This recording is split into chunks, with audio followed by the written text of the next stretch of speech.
Okay. Very good. Welcome for tonight. We are in this discourse number 3. Our question was if Francis is a man of restoration or reform or revolution, and we come now to the question, is he a reformer? And we want to start out, we promised that to ourselves, with a time diagnosis or time prognosis. That means we look at certain events and then try to analyze them in terms of our fundamental concepts which we have here. So the time, what happened last year, something which happened with the church or something which happens with the Pope. So the Pope we are talking about, Francis, he went to Cuba, as we know, and in Cuba he met the Patriarch of Moscow. We discussed that. Then from Cuba he went to Mexico, and in Mexico there was an event which Dustin can remember. Dustin, tell us. Well, so he went to Mexico, and then the last thing he did there was he gave a mass on the border on the Rio Grande in Juarez, Mexico, just on the other side of the U.S., where he talked in his homily a lot about immigration and migrants and refugees and the need for the Christian community to embody their own values and be compassionate to refugees and immigrants.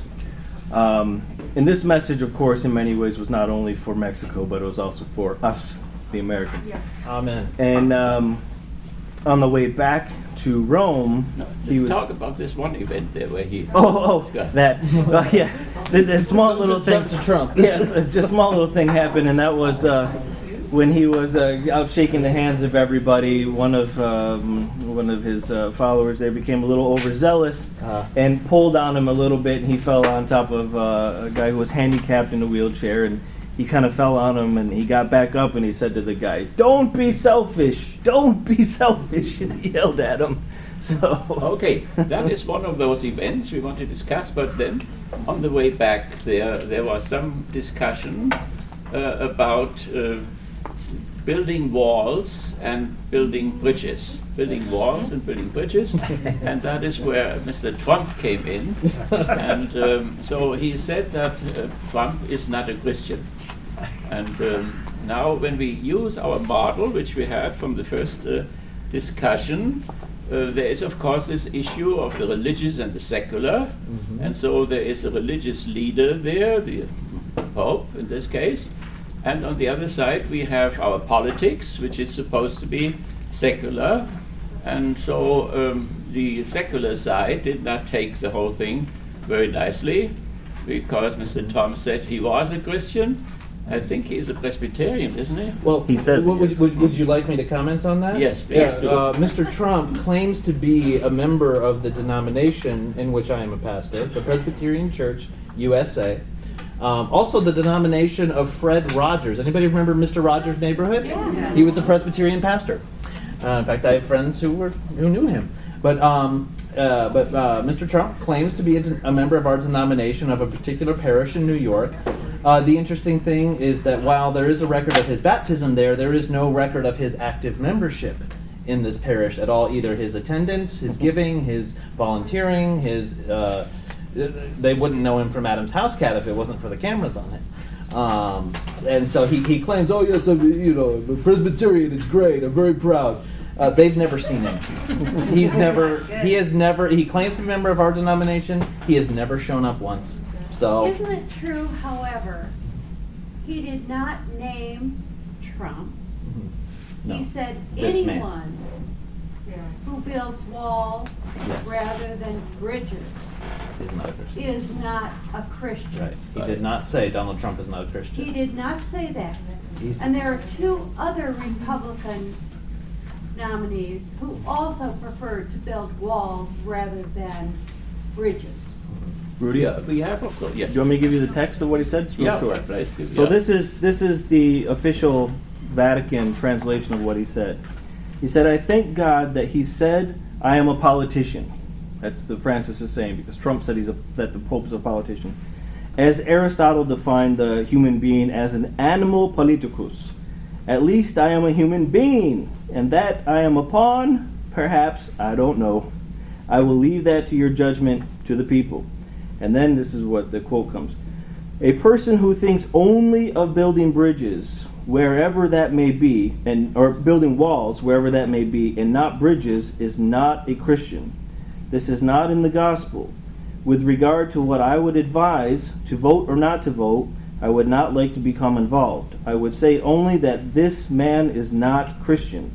It is necessary to see if he has said these things, and for this reason I would give the benefit of the doubt.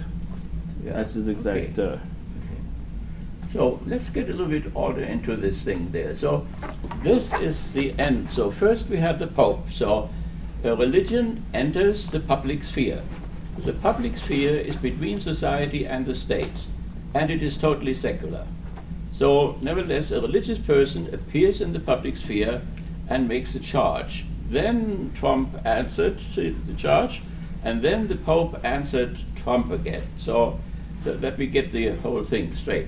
So nevertheless, the Pope, then we have the Pandits, of course, who belong to the public sphere, and they also said something similar, that the Pope should stay out of politics and so on, because separation of church and state. So that is why it's so important that we had our model in the beginning. And this is not from yesterday, but it goes through, since the Reformation, since the Renaissance, we have this discrepancy which goes deeper and deeper, and goes deeper today even. So in Europe, people are maybe a little bit more aware of it than it's here, but we have it here as well. The culture wars. You have the culture wars. This is a culture war. So tomorrow you have one on abortion, and you have something on birth control, and so on. So every day you have a culture war. And every day there is on one side a religious person who holds up to revelation. Yahweh spoke to Moses, Yahweh spoke to Jesus, Allah spoke to Muhammad, and so on. So there is an eternal, absolute authority to which religious people are bound if they are religious. And on the other hand, you have people who don't have that anymore. That means they don't have a theological ethics anymore. They have the civil rights or human rights declarations of 1776 and 1789. And from there, they have their argumentation, which is completely different from that what religious people do. Now, the question is that one clarifies, and that's what we do here in our religion department, that one clarifies the religious people argumentation. And then one clarifies the secular argumentation, because many people are not aware how far they are enlightened already. So we have people who are still religious, but have already moved a little bit to the secular side. We have secular people who are still religious. We have religious people who have already become secular and don't even know it. So that makes the whole thing even a little bit more messy. So nevertheless, now we have here two people, and the Pope from his side, he thinks he is the successor of Peter. We read this thing from Matthew, the 16:19, and then he thinks also he is, because Jesus gave this authority to Peter, you are the rock, and so on. And then he is also the successor, not the successor, but the representative of Jesus and his teaching in this world and this earth. And therefore he has this authority, has this mission. He has to say something.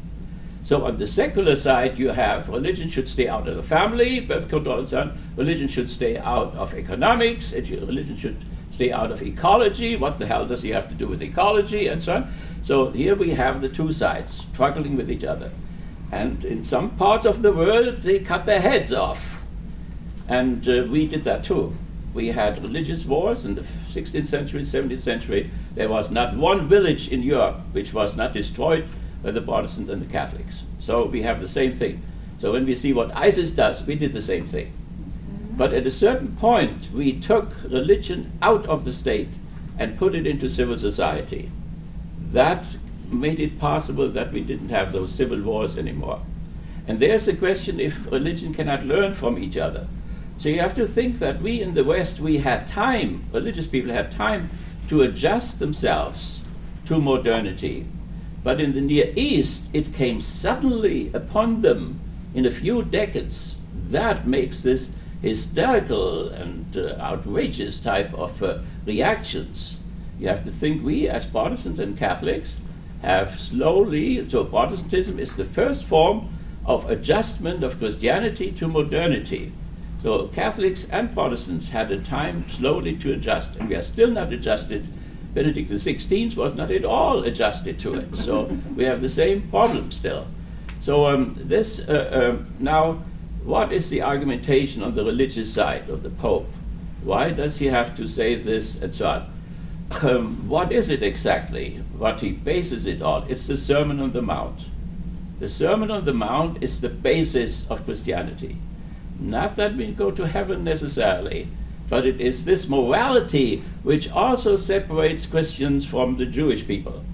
If you read the laws of the Torah, you'll see these are statutory laws. They are laws of a state. Moses was the founder of a state.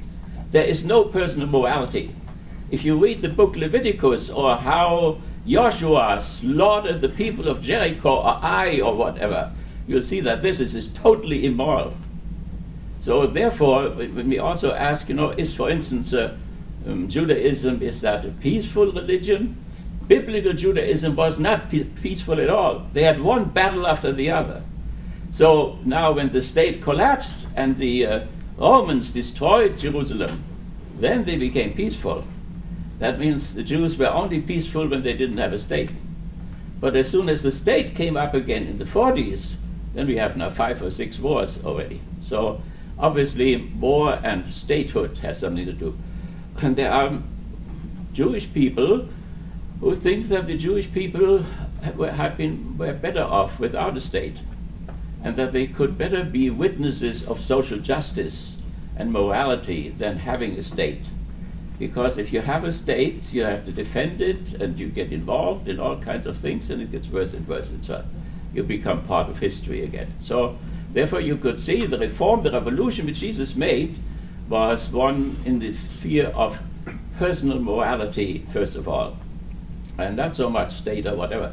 But from there, then one can deduct certain things which go beyond the personal life. So what the Pope represents is the Sermon on the Mount. That's Matthew 5-7, and it's Luke 6. And from there, then, there are these issues. For instance, the 5th commandment of Jesus is the old people said, love your neighbor and hate your enemy. Jesus did not have a full rabbinical training. So therefore, it is nowhere in the law it says, and you can hate your enemy. But there was an Aramaic saying at the time of Jesus which said, your enemy you don't have to love. So, but it is this love of the neighbor, but much more so than also the stranger. Remember that you yourself have been strangers in Egypt, and I was with you, and so on. So therefore, treat the stranger now, and even the enemy, in a humane way. So don't say ISIS, there are worms, or there are chimpanzees, or whatever. At least what love of the enemy means is nothing sentimental or whatever, is to recognize the humanity of the enemy. And it is also good to do that in order to defend oneself, because if you look through the eyes of the other, you understand him much better, and then you can defend yourself much better against him. So, nevertheless, the Pope comes from this. That is his mission, that is his motivation. He cannot stop saying something in the public sphere as long as it is still possible. So therefore the strangers are now all these refugees, of course, and here in Mexico and so on. So then comes the secular side. He says he is religious. He could have also said, I'm also religious. There are all these also religious people who are secular. He is a totally secular man. And secular men sometimes use religion. That means already the third estate, that means the class which dominates this country, which won in France and in England, and so on. Jefferson said that people should read the Bible because then we can govern them better. That means to functionalize religion as a means of social control. Religion is not a means of social control. It is something which should somehow improve people's moral life. And the enlighteners, like the great Immanuel Kant, saw they were critical of religion because it did not make people moral. That means when you have heard from Marx this thing of the opium religion, it does not come from Marx. It comes from the Enlightenment, from Kant, which says religion makes you feel good and it dulls your conscience. That is this feel good. It's not bad that we are made feel good or that we are consoled. We all need consolation. We all have to die. So therefore, it's nothing wrong with being consoled. But this consolation should not dull our conscience. So therefore, then the student of Kant, then he said the Hinduism was opium for the people, and Marx somehow said that all the bourgeois religion, that means the religion of the third estate, that this was opium. So it is wrong to say that Marx was against religion. Marx was against bourgeois religion, and he attacked the Christians in London, like the Trumps there, and in Washington and so on, because they continually contradicted the Sermon on the Mount and the teaching of Jesus.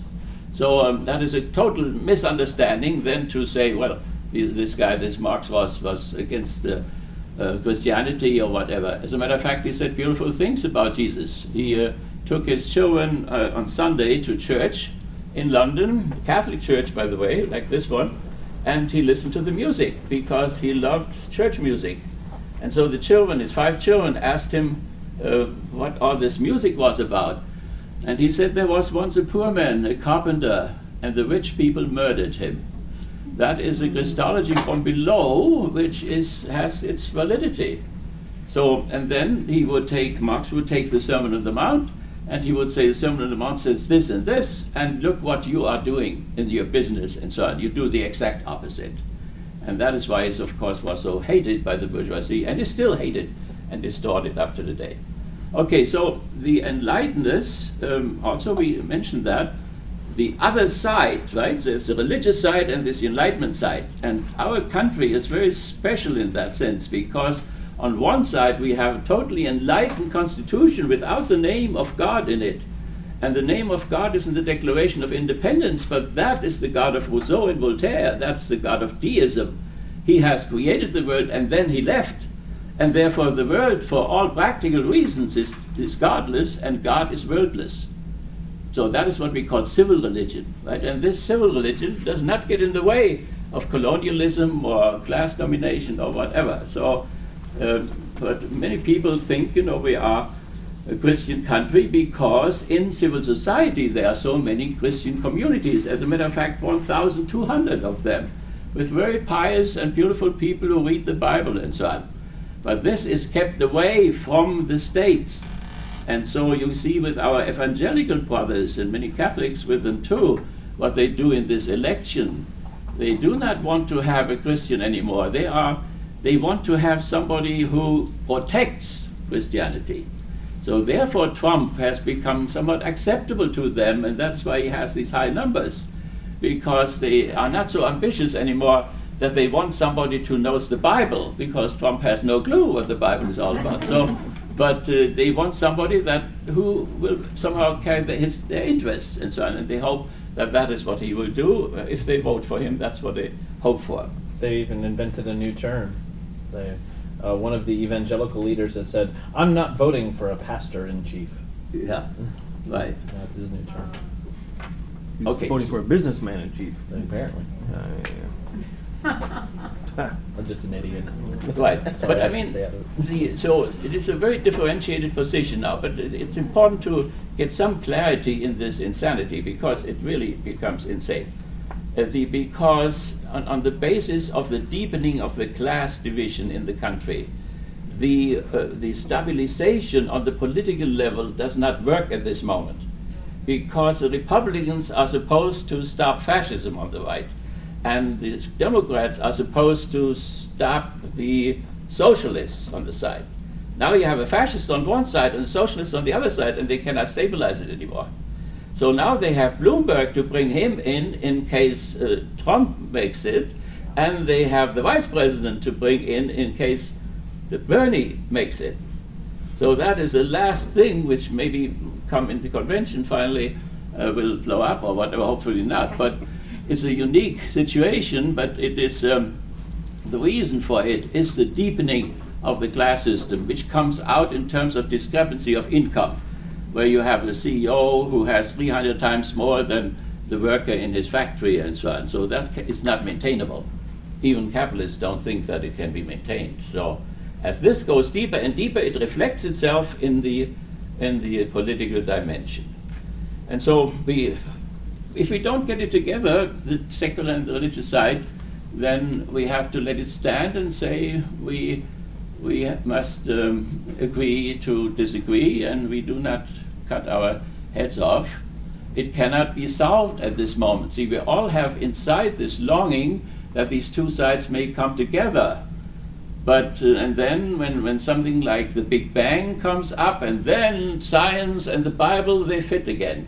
Unfortunately, they don't. The Belgian priest who discovered the Big Bang, wrote to Pius XII that this will not bring the two together, that one has little to do with the other, and so on. So because of our longing, we may project things, but if we find a solution which is not really a solution, we will only be disappointed, or our children will be disappointed. So we have to be very honest about the thing. What fits, does it fit or doesn't it fit, and so on. So nevertheless, we have a man who represents 1 billion and something Christians, and so on, which is a lot of people, but his Catholicity, Catholic means universal.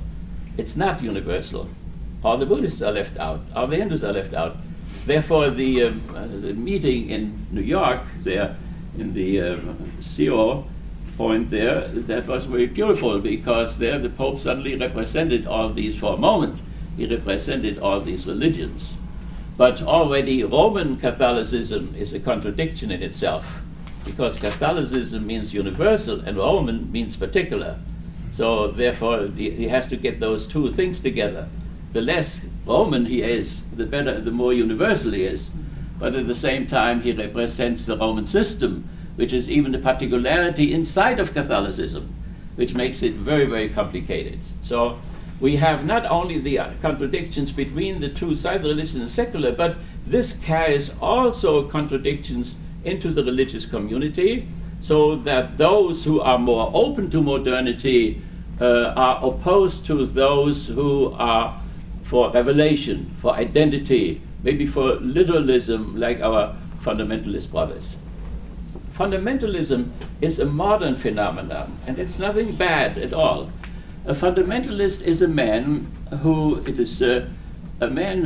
suddenly is hit by the Enlightenment, and he doesn't know anymore what to say to his children or grandchildren about premarital sex, about birth control, about abortion, about divorce, about euthanasia, about whatever. There are hundreds of things. And so he gets frightened. And instead of moving forward now and getting totally enlightened, he cannot stop it anyway, he runs backward and takes the scripture, and he thinks that the fathers read it all literally, which they didn't do. Thomas Aquinas never read the Bible literally, and so on. Neither did Augustine, neither did Origenes, and so on. So, but it is some kind of a refuge. He is frightened, and when we are frightened, we either attack or we run away. So the fundamentalist is running away, and sometimes he gets angry, and then he attacks other people, and so on. So what he should do would be to go through the Enlightenment and then come out on the other side with a new naivete. That means first when he reads the Bible, then he thinks when he becomes critical, he ruins it all for himself. So science and all that ruins his Bible. At least temporary. Well, he thinks forever maybe. But if you take a musical example, for instance, you listen to Beethoven, you can do it in a naive, that's not a bad word now, but in a childlike way, you just follow the melodies and so on, and you say, this is beautiful, beautiful, and so on. But when you study musicology and critical musicology, and you see all the mistakes which Beethoven made, the drums are too loud, the trumpets are too loud, the text goes too fast from one note to the other, and so on, whatever criticism. And you could say, well, now Beethoven is destroyed, I'm disillusioned or whatever. But that's not the case. And when you come out on the other side and you have gone through the critique, you will enjoy Beethoven in a much deeper, beautiful way than you could before. Something similar, analogy, we can also say in religion. If you leave the childlike, there's nothing wrong with it, by the way, except that the world has changed. So if you give that up and you grow up and you go through higher criticism, what all of the historians have found out and so on, then in the end you can come out with a very religious, deeply religious, like Paul Tillich or Niebuhr in this country, very deeply religious attitude, maybe deeper even than the childlike way to look at it. So we have to see that this enlightenment on one side and religion, it came from the religious side. It came Christians, some Christians saw all things read the Bible and understood as it was written there, and they also thought that people at that time understood it as it was written, so that is what they think. And now, if they get out of this naivete, they can still be believers, and that's what they don't believe, the fundamentalists, what they are despairing about, particularly about the values which are rooted, and they think it's all flowing away. We have nothing to hold on to, no hold anymore. What should I tell my grandchildren and so on? And then he goes back, but going back now, he gets entangled in hypocrisy, because on one side he says this cursed modernity, and then he gets a beautiful heart operation, or he has electricity, or he flies in an airplane, or he has a beautiful car. That's all modernity. So on one side he condemns it, except the Jehovah's Witnesses or so don't do any blood transfusions. That is consequential, but then the courts come, the secular court, and force him to have to rescue his child by getting blood transfusion. So that means he gets entangled, he loses contact with reality, he gets at odds with reality, and so on. So that is a side effect. Okay, so nevertheless, we want to go back to the Pope. The Pope, the formula which he had was who builds walls. Now, we would not be the only ones. I mean, the Israelis have built a wall, a huge wall, high up there, you cannot climb over it. The socialists in the German Democratic Republic built a wall, the so-called Berlin Wall, but they didn't claim to be Christian, like Trump. That is the problem. So if the pagans are doing it, that's one thing, but if a Christian is doing it, or somebody who says that he's a Christian, then he is in contradiction with himself. But what makes things difficult is, of course, that a journalist came up tonight and said, I'm a Protestant, so the Pope should not have said that, he should not address anything. So the extreme enlightened people would say that religion should move out of the family and so on, but that would kill Ummah state, because if you separate, you privatize religion. And then religion becomes just something very narrow in your heart. But if you are in love with somebody, part of this love is that you want to tell people that you are in love. That is how love grows too. So if you have to repress it all the time, it will die. Religion, if you privatize it totally, make it simply a private matter, so that you cannot apply to anything anymore, then what is it there for? And certainly the critique of the Enlighteners, that religion does not make people more moral, it does not improve their morality. I mean, when you have cases then, which excites them, is the child abuse of priests or so. So they celebrate the Mass for 20 years and at the same time abuse children and so on. So then comes the idea that this statutory laws in the church, when the church is something like a state or whatever, and the sacramental issue doesn't make any difference in people's moral evolution whatsoever. You have to think that Hitler was a Catholic. He was baptized. His father wanted to become a priest. Hitler himself wanted to become an abbot.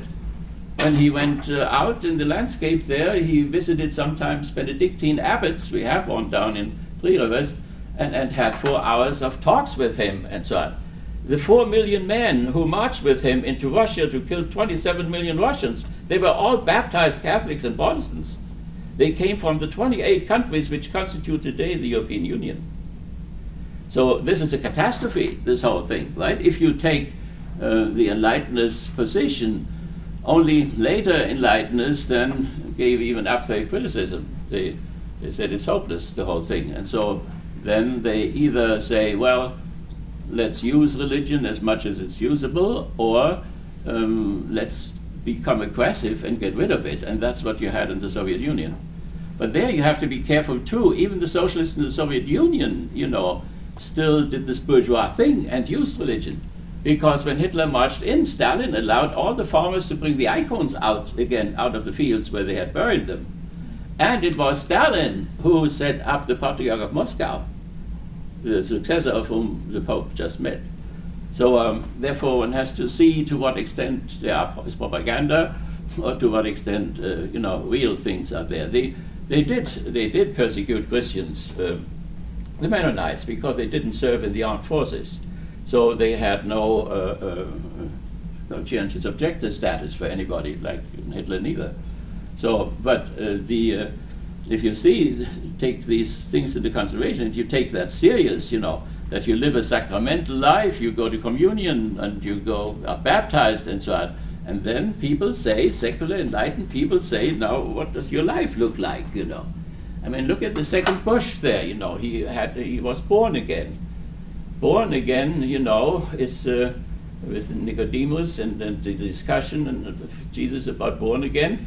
But born again means that you then take the Sermon on the Mount serious, and then you should not kill. The old people said you should not murder. I say if you call somebody you terrorist and you communist and so on, you have already murdered him in his heart. And there he is sentenced to death, 152 people under his regime in Texas there and so on, and then responsible for at least 1 million Iraqians and so on. So whatever you may think about this thing, the situation is now so that enlighteners, the secular people, particularly when sometimes they are better than the religious people in their morality, that's possible. And so then they will be very critical. And they will say, look, this guy goes to church and look what he's doing there. He lies the blue from the sky and he robs other people, and he robs the Vietnamese from robber takes their rubber, and the El Salvadorians, he takes their coffee, and the Iraqians, he steals their oil and so on. And that is called Christianity. So that's why it is so painful.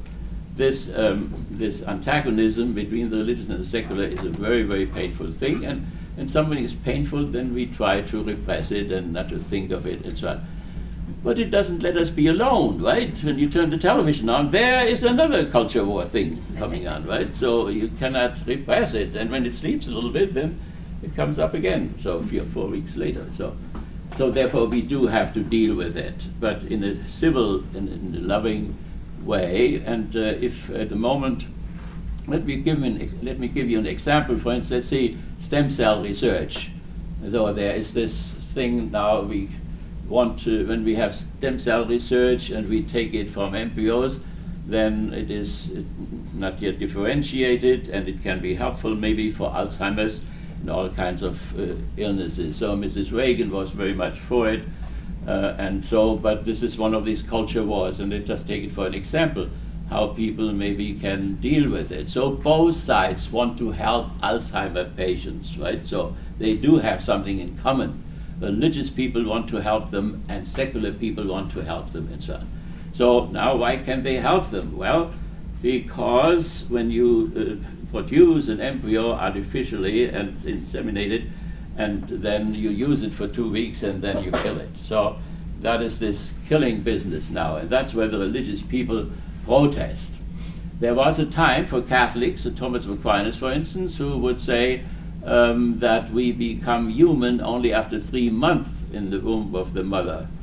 So one should conclude then the first 3 months maybe he could abort. But strangely enough, these religious people didn't admit to that, because the embryo was already destined to receive the soul, and therefore it was already holy.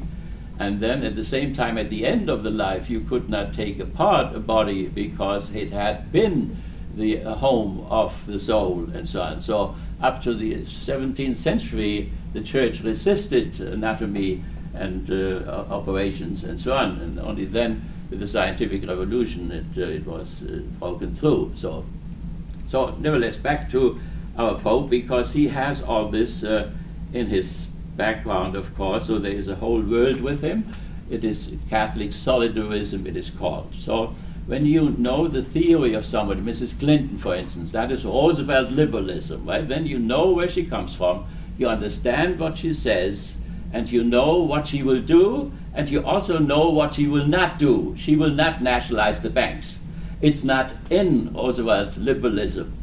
And when you have Bernie with his democratic socialism from Denmark and so on, you know also what he will do and what he will not do. He will not hang the 1% of billionaires. He will not even force them to force labor like the Chinese did. The Chinese sentenced the whole capitalistic ruling class to hard labor. There's nothing more terrible for a capitalist than to work. And when he has to work suddenly, he rather commits suicide. So that's what they did. So it was not the state which killed them, they killed themselves, because work is such a horrible thing. Not for the others, but for me it's bad. The others, okay, the others have to work, otherwise I'm not a billionaire. Okay, so the Pope's thing, let's say what is behind that, this what is called solidarism. So very often we know there are fascists, there are socialists, and there are communists and so on, but we don't know that the Pope also has a worldview, if you want to put it that way. And this worldview has been worked out since 1891. And he argues all day long, he argues in those terms. So in 1891, the Roman Catholic Church suddenly discovered that something was wrong with capitalism. That was 50 years after Marx. So religious people are slow learners. But that's not a bad thing. Sometimes when you learn slowly, you don't make so many mistakes. So nevertheless, 50 years later, finally they got the idea that something was wrong. And so they wrote these encyclical letters. The first one was Rerum Novarum, new things. They think capitalism was a new thing. It was around for 300 years already. So nevertheless, Rerum Novarum, and then the other one was Quadragesimo Anno, 40 years. So 40 years later, they wrote another one. And so these popes go on. This one hasn't written one yet, but the others before him, everybody writes a social encyclical letter, and they always quote the other popes. They seldom or never quote anybody else. That is very bad somehow. They should quote somebody else. And somebody they did. They did, the Ratzinger, the Benedict XVI, he quoted then Horkheimer and Adorno, who are the two leaders of the Frankfurt School, who are responsible for liberation theology and the new theology and political theology in Europe and so on. So sometimes they do, but it happens very seldom. So by the way, Quadragesimo Anno, when our system broke down here, capitalism was laying flat, and your grandfathers or grandfathers or whatever were sitting on the street and had no work and no food and whatever. So at that point, Roosevelt, the second Roosevelt, the first one was already very social-minded, but the second one even more so, he suddenly said during a speech, New Deal. He had no clue what that was. It just slowly dawned to him what that would be. So he invited social workers and tycoons, and he put them together in one room, and he said, you have to come up with something which makes sense. The alternative was that he would have done the same thing what Hitler did and what Mussolini did and Franco and so on, to ask for the emergency laws. If he had done that, he would have become a dictator like Hitler. Hitler was a dictator legally. The Center, the Catholic Party, gave him the right. So, but here another way was found, and that was amazing. So the New Deal, instead of calling for the emergency laws, and then came Social Security and some of these things, and before Roosevelt died, he did some human rights declaration again, which was never realized here. But Bernie could take that up, or Mrs. Clinton as well. So nevertheless, the point is, when we want to understand Mrs. Clinton or understand Trump or so, then we have to see that they have a certain worldview. It may be more or less clear to them. They may not be real philosophers. Sometimes they are called ideologues. That is not a good thing. An ideologue in the critical sense is somebody who has a false consciousness. It is somebody who somehow who covers up national and class interests. Shortly, it's the untruth. So I think we owe it to people that we take them seriously in their worldview and say, Mr. Reagan has this philosophy, has a neoliberal philosophy. He first had a Roosevelt liberal philosophy, and then he changed over, he converted. One can go from one worldview to the other. He was a labor union leader first, and then he went over and to the neoliberalism, and went from Keynes over to the Chicago School and began to deregulate, and that brought the catastrophe of 2008. So therefore it is important, now more important than to say what is the gender of this person, is he a man or a woman or African American or whatever. It is much more important to say what is his worldview, and has he lived in it, and how long has he lived in it, has he practiced it, did it succeed or whatever. Now when you have a catastrophe like 2008, then you can say that Mr. Reagan had an ideology. So that means a philosophy which becomes a catastrophe, that is an ideology, but one should not start out with it. So sometimes in 1827 was the first Great Depression, and liberalism didn't work at all, because liberalism is atomistic, so everybody helps himself. But when you cannot help yourself because the whole economy is down, last week again it crashed there, so then of course you need somebody else. And that Roosevelt took from Quadragesimo Anno. It was taken from the social encyclical letter of the popes, the principle of subsidiarity. And that means you should, like the liberals say, you should, do your own thing, you're responsible for yourself and so on. But sometimes you can't help yourself. So then the family, if the family cannot, the city, then the state, and then the federation, and if there's a big catastrophe, then you may have to ask the UN or whatever. So that is the principle of subsidiarity, which was taken out of this encyclical, and it is still in the other encyclicals which come later on. So Catholicism had this great advantage that it developed an ethics, a social ethics, by which people can deal with this. It is between liberalism and socialism on the other side. So that means the Pope could come closer to Bernie, for instance, but he could also come closer to Trump. But his experience with fascism in Argentina, and then of course we have with Romero with fascism in El Salvador, which is coming up again now. So the Pope is very sensitive for fascist tendencies, that means with racist tendencies and nationalistic tendencies, so that this time he wants to be punctual. And that has something to do with the attack, which, if you want to call it an attack, on Trump. So, Rudy? Yes. Do you want to clarify what you mean by liberalism to them? Yeah, liberalism is a Christian thing originally, so it comes from Calvinism, and it is a social theory, right? A social theory which does not emphasize the collective, so therefore keep the government small. They want to have a big army, but a small government. It doesn't fit, it never did. So therefore it is a theory which emphasizes the individual rather than the community. Or it emphasizes personal autonomy, that we give ourselves our laws, but it does not emphasize solidarity. Not solidarity with the past, the victims of the past, the slaves, the serfs, the wage laborers, not with the victims of the present on the other side of the railroad station here, or the victims of the children who come, to whom we give our enormous national debt or whatever. That is solidarity. So the Slavic world, I told you last time that I traveled back and forth between the two worlds, and that also the church took first the Pope from the Slavic world, and now they took one from the American world. So for once the church is on time, it's punctual. It's a little bit late because he was supposed to take the place of the German Pope. And it was a little trick why the German got it first, but he was already a candidate and was supposed to be the Pope several years ago, but didn't make it because of some constellations which we may or may not go into it. Okay, so there was another issue which came up, and that is our judge, Scalia, died. And that is connected because Scalia was a Catholic. And he probably shared not only probably, he shared the values of the Pope. That means he shared this solidarism, which can go open to the left or it can open to the right. As a matter of fact, historically, it has always opened up to the right. What makes this Pope unusual is that he may open it up to the left. But Wall Street has already put the first shots against him, and he cannot go too far with it. But his predecessor, John Paul II, opened it up to the right.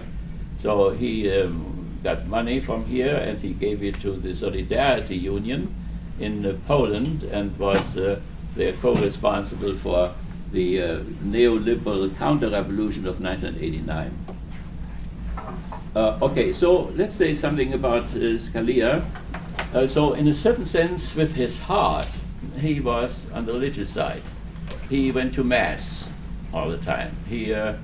I think somebody even called in a priest. He was in a hunting lodge or whatever, and in the middle of the night at 4 o'clock in the morning, somebody still called a priest for the last rites. And so he was never divorced, and he had 9 children. So that makes him Catholic. So nevertheless, but at the same time, he was an originalist or textualist. That is the same thing what in religion is a fundamentalist. That means he read the Constitution as it was written. He thought he knew how it was written, and he thought that he knew how the people who lived at that time, how they read it. So that is called textualism or originalism and so on. But then he did an unbelievably tricky thing. Bourgeois characters are always very cunning and tricky. So he used the Constitution. That means he did the exact opposite what the Enlighteners did. We said before, the Enlighteners instrumentalized religion for their purposes. He did the exact opposite. He used the Enlightenment Constitution in order to reinforce traditional values. So he made one attack after the other. One is this thing with the contraception. What is this business there? This Protestant business. Hobby Lobby? Yeah. We have it all on the mall. I always think it's a funny name, but nevertheless, so there was this issue, and he decided that for religious freedom, that means they did not have to pay for contraception for their workers. And the same thing, of course, with Porches Hospital here. They don't want to pay for contraception either. If you go there, they don't give you any contraception. If you want to have an abortion, you have to take a taxi and go to the Methodist place, and they do it. There you see that the religion themselves, that means the same religion is split up, and one is closer to modernity, and the other one is a little bit further away. As a matter of fact, all the old Catholic countries are all a little bit backward in terms of capitalism. The Protestants are much more, like England or whatever, they are much more at the foreground. So it still determines to some extent our world situation at this moment. So so there were other things through the years, and every opportunity which was there in order to fight for these traditional values, he used. And of course, he lost them all. What could he have expected? But nevertheless, he was humorous. He had a sense of humor, so he didn't take it personally when he lost it, and he lost it a lot. So, and that made him a man whom people liked, and he was likable, and whatever shouting he did, they knew why he was shouting, and so on. But bring the class thing in, for a moment. There is a guy who has 9 children. So, I mean, he could afford 9 children. He did not belong to the billionaires, but he belonged to the middle bourgeoisie, and they are very well off. So in the middle bourgeoisie, you can afford 9 children without birth control. So, but the others may have a hard time who live on the north side or even on the other side of the railroad station, on both sides. And so that members of the bourgeoisie dictate the values which are binding for 250 million workers in this country. That is, of course, a very strange situation. We are the only country which has no labor party. And why we are so backward socially, in terms of minimum wage, and we have no living wage, and we have no toilet paper. On Sunday we will collect toilet paper here again, because they have no toilet paper. The toilet paper industry cannot even get enough toilet paper for the slums or wherever. So that means the fundamental thing in the society is the need system. Civil society is need system, administration of justice, and police, and so on. So we have to measure. When my children come and say, this is $1 billion industry, I said, what are they producing? What needs are they fulfilling? And then they say to me, if we would have asked this question, we would not have gone into business in the first place. I said, what the hell are you going into business for? The business has nothing other business than to fulfill the needs of society. And if after 200 years they still cannot deal with the health insurance, then of course we have to get the state in. The best way how a businessman can keep the state out, if they want to keep state out, is to fulfill those needs. It is so horribly simple, the whole thing. But they haven't done it, and they cannot do it, and they still cannot do it.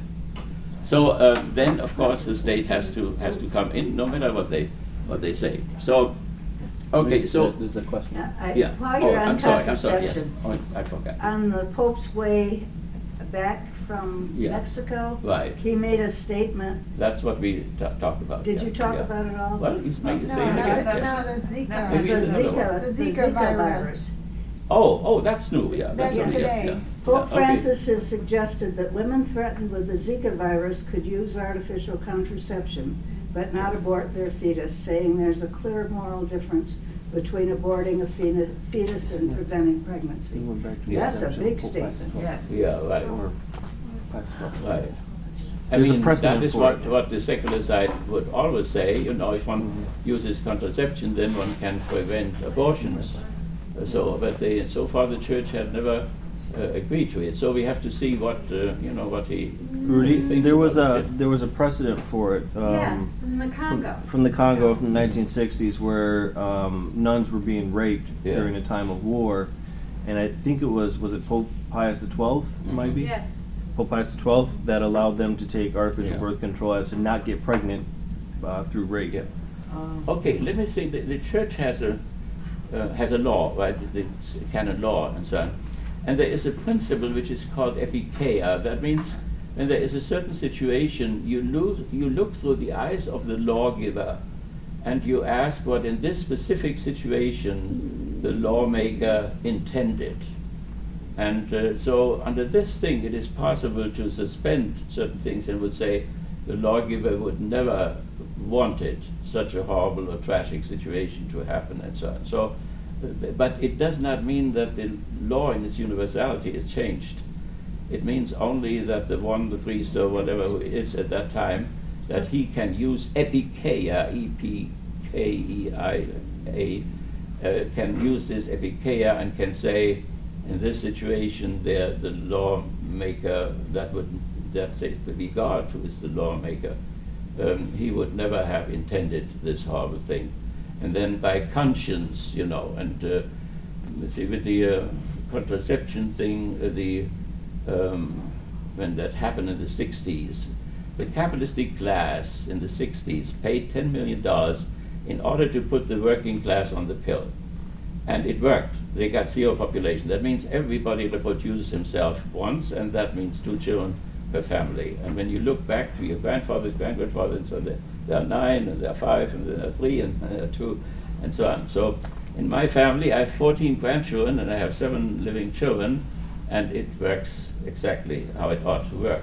In spite of the fact that one did not get married, and another one has only 1 child, but the other one has 3, and the other one has 3, and so it comes out exactly how the capitalists wanted to come out, because that stabilizes the market, and they have enough troops for the colonies and so on. So that works. So it but- doesn't have anything to do with the education of women? Yeah, but it's a woman thing, no. No,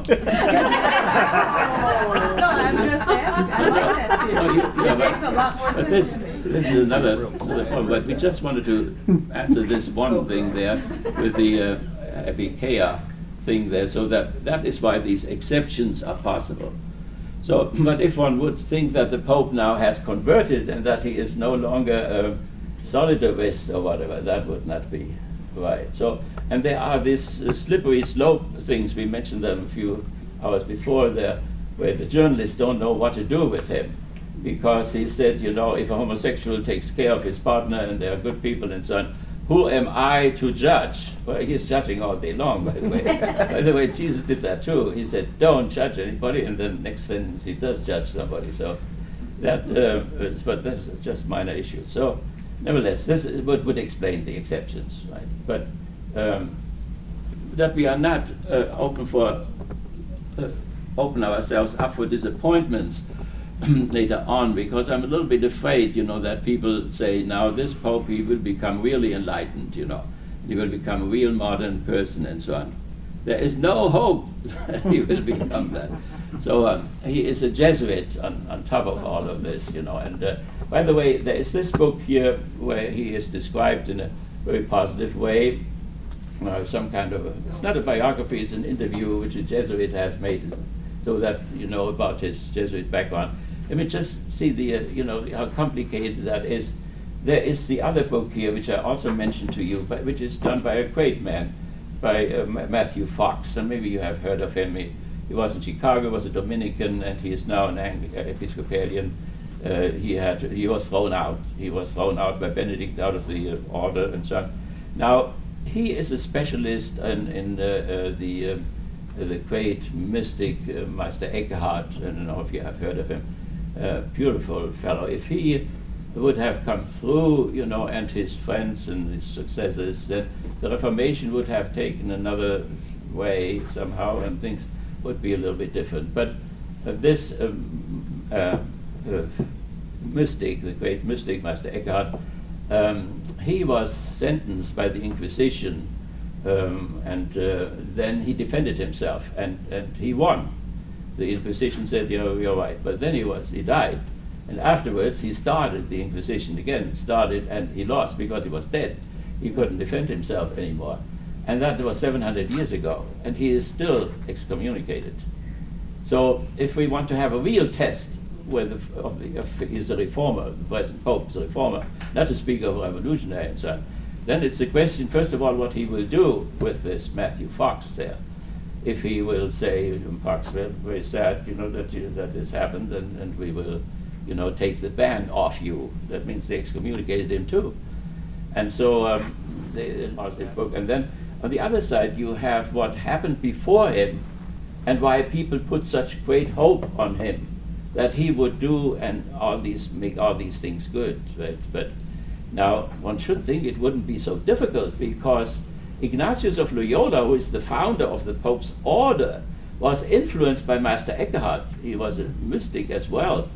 And so one should think, and he has some mystical elements as well, that he then could become enlightened and say, well, we have to do something about Master Eckhart. Maybe the Inquisition was wrong. Maybe the Inquisition sentenced him for pantheism. That is, what you have in Judaism that broke too, and so we had it too. So, and pantheism was a bad thing. It was just another name for atheism. But what Master Eckhart was, he was a panentheist. God is all in all, and so on, which was different. So they misunderstood him. And so he could easily say now, the Inquisition was wrong, the monks didn't see the light, and so therefore we take the ban off you and this Fox and all the people in between whom we have sentenced. So that would be a real criteria of a real progress. Epikeia would not be enough as such. It's consoling, that this is done, but it would not make us really. It would not solve the problem. Sounds like Epikeia is more like the exception that proves the rule. Yeah, but the main thing is, that one said, law is always abstract. The real people are very singular in their being and so on. Never can this universal and this particular person can that come together. That's why we have the judge, right? The judge applies the laws, the abstract and universal laws, to that accused person. But we have a wonderful arrangement here, and that is the jury trial. That means we have people who outbalance the judge. And so the judge has this understanding of the law, he studied that, but this is a concrete person in concrete context and a situation and so on. And therefore the jury should be of our peers, of our class and so on, who look through our eyes and they understand why we did this and what the context was and so on. So we try to balance this. So Karl Arne mentioned a lot of this. So therefore, it can always happen that the law says this, but then there is a very concrete situation in which this person finds himself or herself.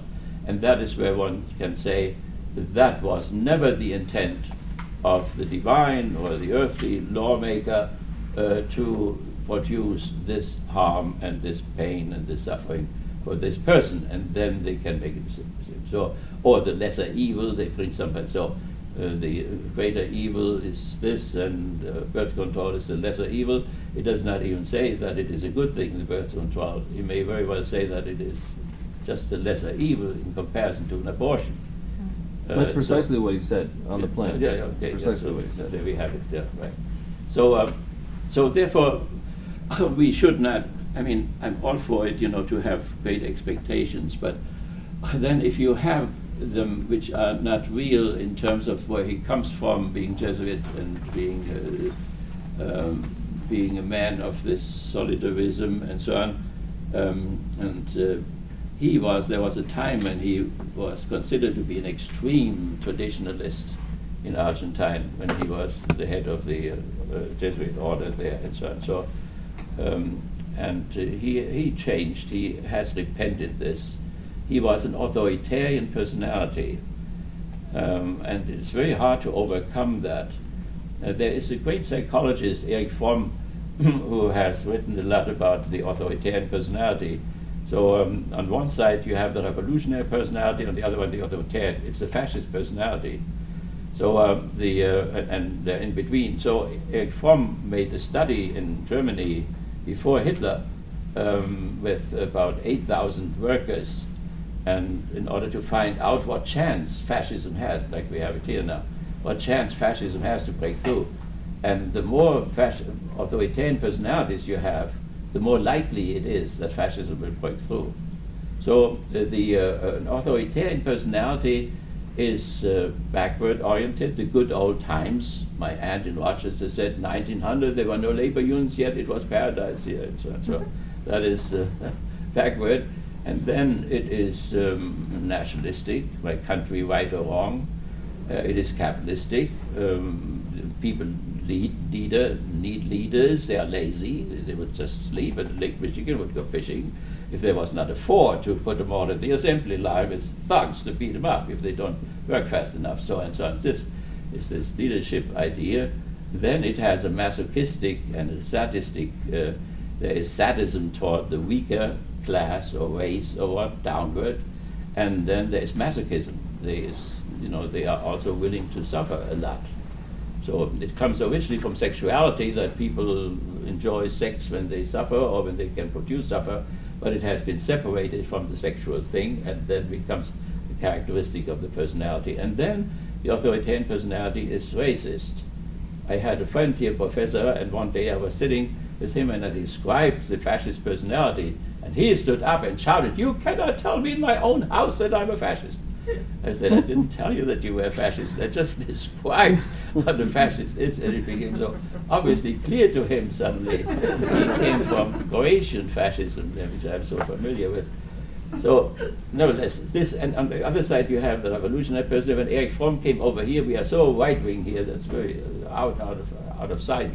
So then he called the revolutionary personality the democratic one. It sounded better, democratic personality. So the Pope was this authoritarian personality, and he did much harm for his Jesuits who were under him. And so many left the Jesuit order under him because they wanted to be like Romero, or like the liberation theologians under Romero. Not Romero himself, really, but they wanted to fight the fascist government, fight for the workers, fight for the poor, and so on. And he was against all of this. So there are two people who have charged him with having betrayed them against the fascist government. And with one of them, he celebrated Mass in St. Georgen in Frankfurt, where he studied for a little while, just 2 years ago or whatever. And so they reconciled then. But the other one, I don't think there was any reconciliation and so on. So we have to see this too, and so on. So if he says he has learned and so on, but as you know, this is a behaviorist university here, so you can change your behavior without changing your character. So during the dating process, you can be very nice and friendly, but then the sadism suddenly comes out later on anyway. So therefore, the conditioning of behavior is one thing. The transformation of the character, if he ever has become a democratic personality, that is, of course, questionable. But that is psychology, and we don't have to go into this. So, okay, do we have any other question about Judge Scalia? We went to him too. So you have people like this in this country, and maybe in the future it could be that somebody, you know, appears very much like Obama too. Obama converted to Christianity in Chicago.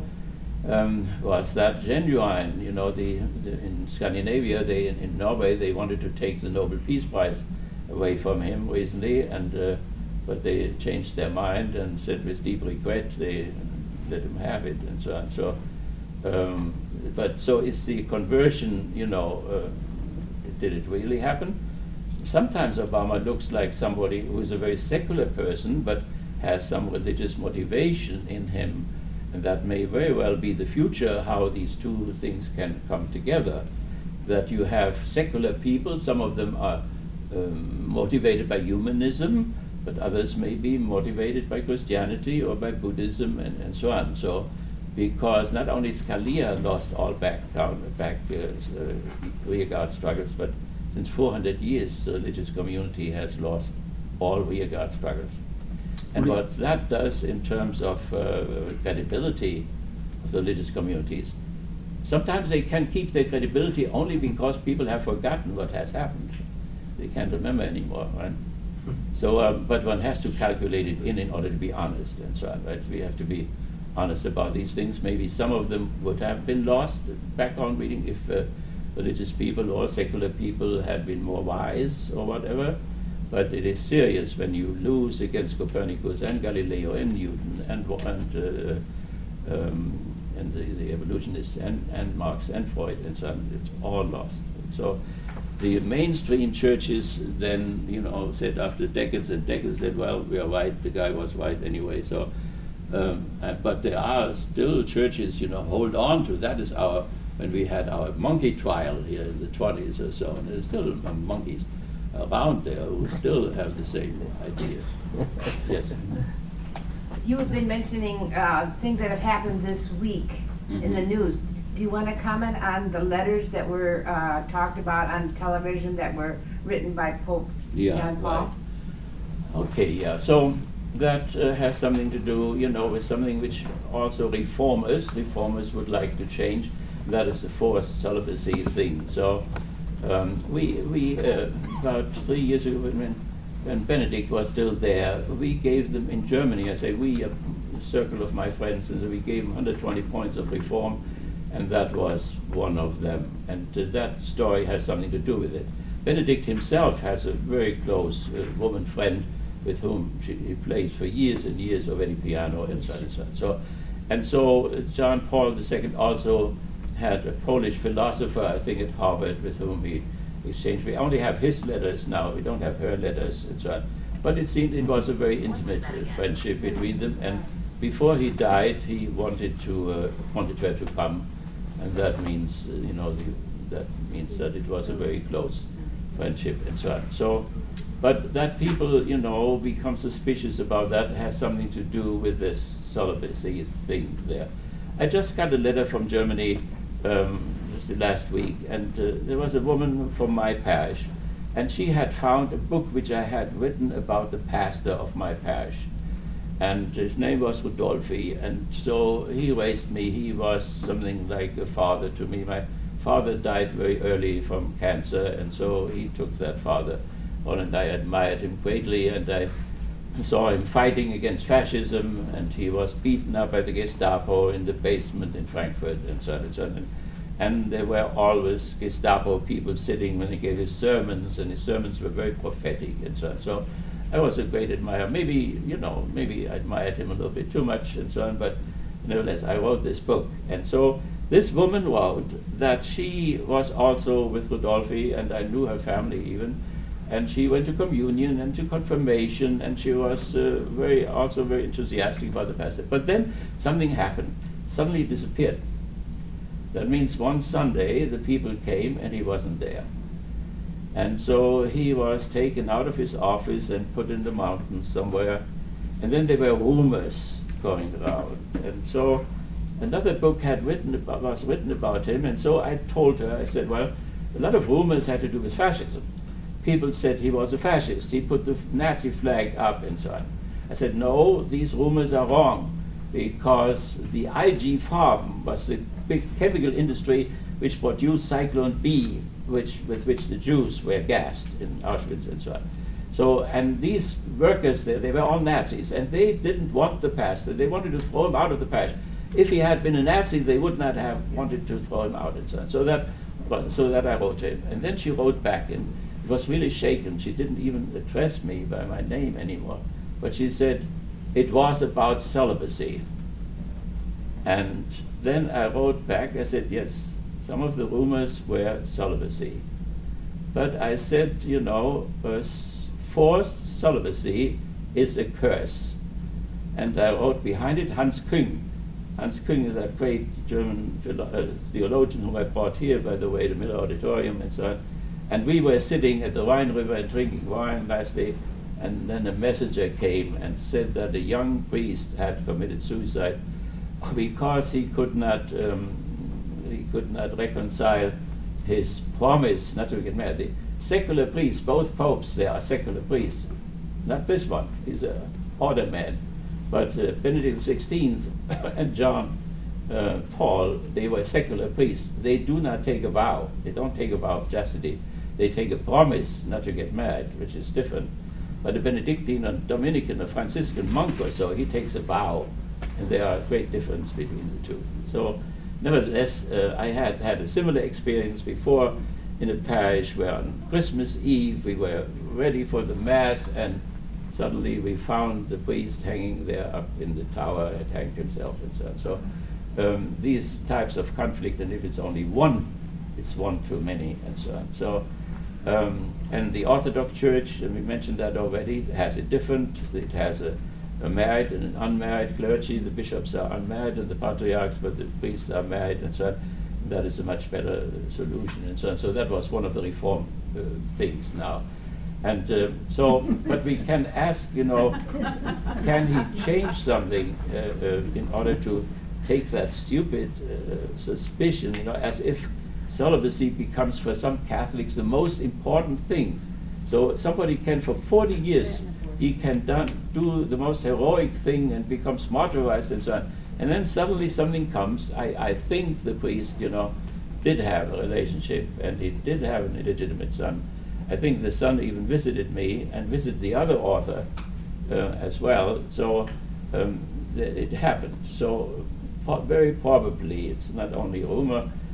So this is, and if it happens only in one life, it would be too much and so on. So it has produced a lot of horrible things. So I don't say that if celibacy would be reformed, that then we would not have child abuse cases or whatever. We would have them because married people do the same thing, right, and so on. And we have that same problem in our denomination. yeah, right. So it is. It could not be settled, but it has to be settled. It was introduced by a monk in the year 1000. Together with the sacrament of marriage, also celibacy was introduced. So, and it would be much better to have, you know, like the Protestant paradigm and the Orthodox paradigm, that one leaves it free. It is, if somebody, you know, freely decides that there's nothing wrong with it, it is the forced character. You are punished, you know. You are punished by these rumors, and then you are thrown out, and there are even church penalties, you know. You are defrocked or whatever, you know. And and they have become more neurotic because with opening up with the council, then 10,000 priests left and nuns left, and so Paul VI, you know, became frightened, and they never stop to be frightened, and then they become even narrower and so on. So That is one of the reform points, and this is what this Pope will succeed and who he will be in the end. That will be one point what he will do about it.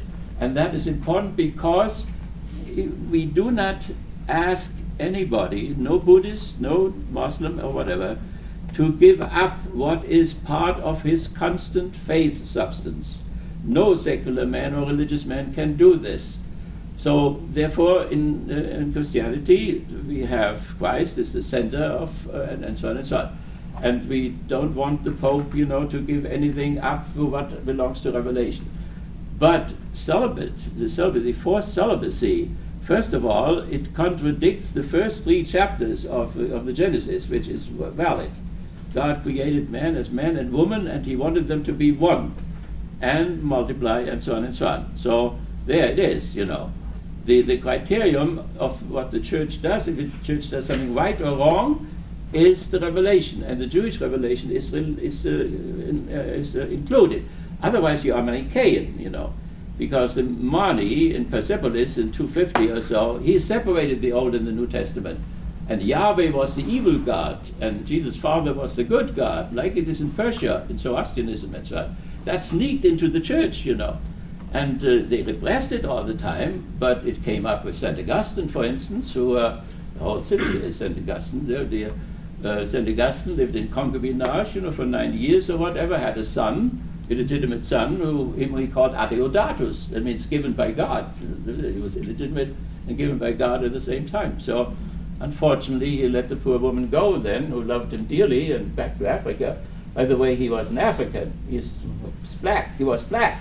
But in St. Augustine, he's white. So I tell my students always to take a ladder and go up and paint this guy black. The same thing is true with his mother, who has also a church here. She's also black.